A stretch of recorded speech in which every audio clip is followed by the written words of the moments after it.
बापू यादव जी।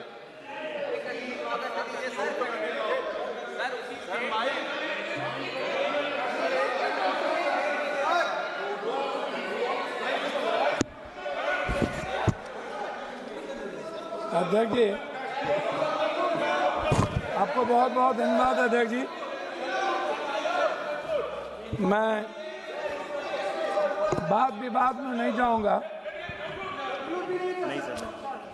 मेरा सवाल सबसे पहले अपने उस पराक्रमी सेना के लिए जिन्होंने अद्वितीय पराक्रम दिखाया।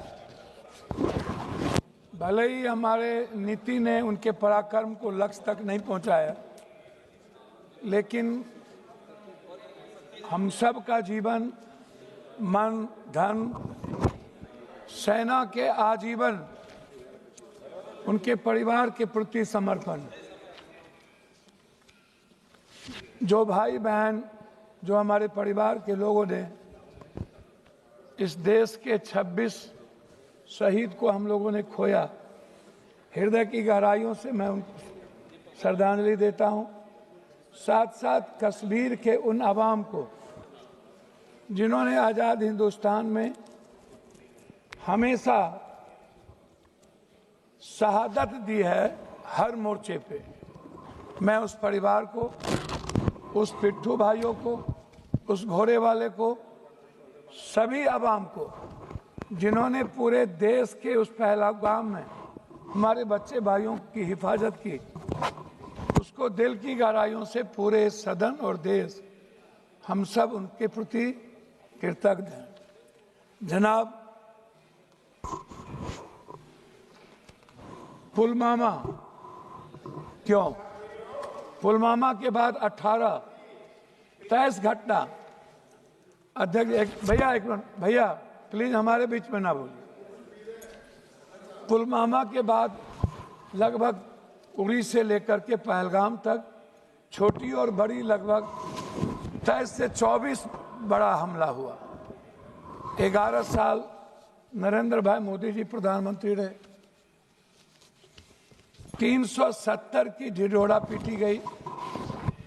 कहा कि 370 के बाद आतंकवादी कमजोर हो जाएंगे और खत्म हो जाएंगे।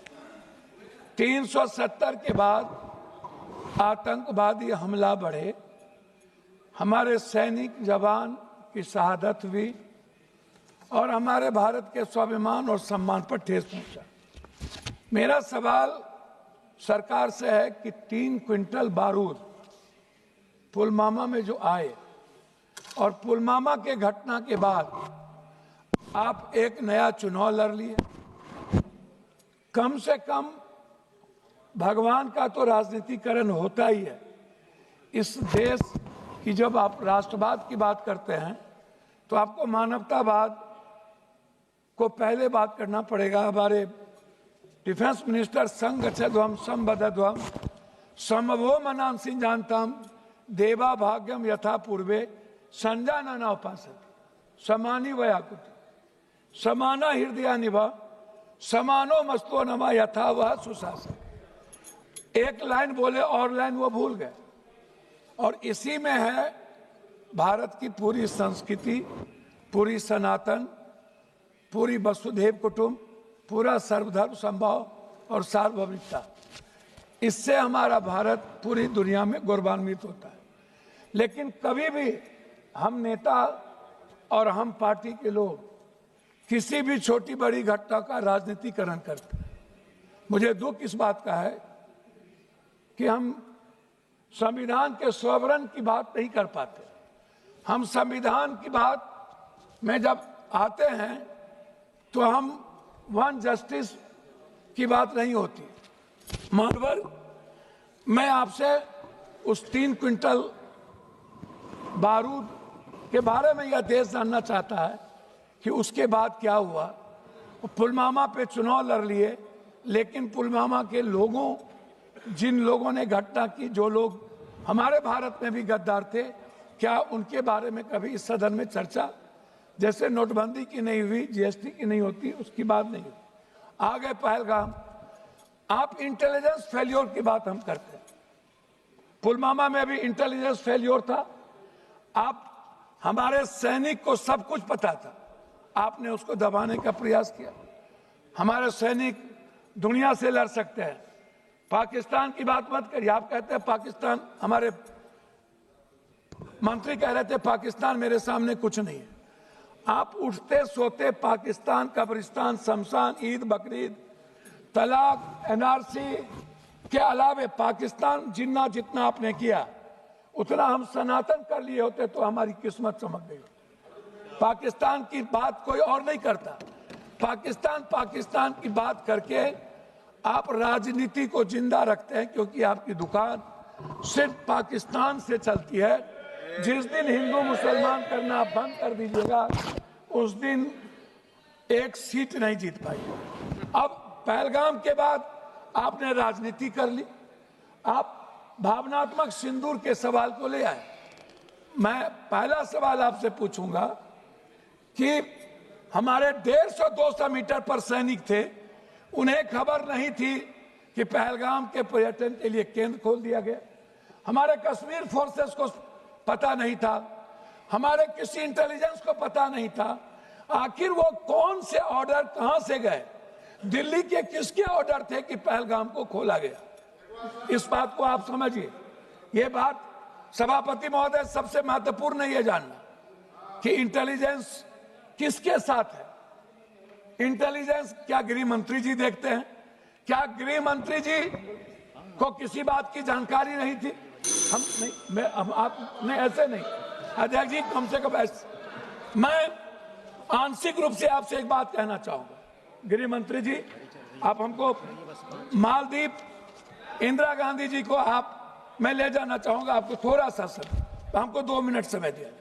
वास्तविक में आधुनिक शुद्धम क्षमता में सुधार धीमा। मैं आपको नेपाल से दूरी और चीन की घुसपैठ की बात करूंगा। 2015 में कथित ब्लैक बॉट के बाद नेपाल का भारत विरोधी भावना बढ़ी। नेपाल ने भारत से दूर होकर चीन से सैन्य और आर्थिक समझौता किया। नेहरू और राजीव गांधी के समय नेपाल का भारत मित्र था। मालदीव में इंडिया आउट पर्यटन बहिष्कार, 2023-24 में भारत विरोधी बयान, भारत सेना की वापसी, मालदीव ने चीन की गोद में जगह बनाई, भारत मौन रहा। इंदिरा गांधी के समय भारत मालदीव समुद्री संरक्षक, सीएए बीएसएफ गोलीबारी, बांग्लादेश और भारत विरोधी माहौल, भारत के खिलाफ जनभावना बढ़ी।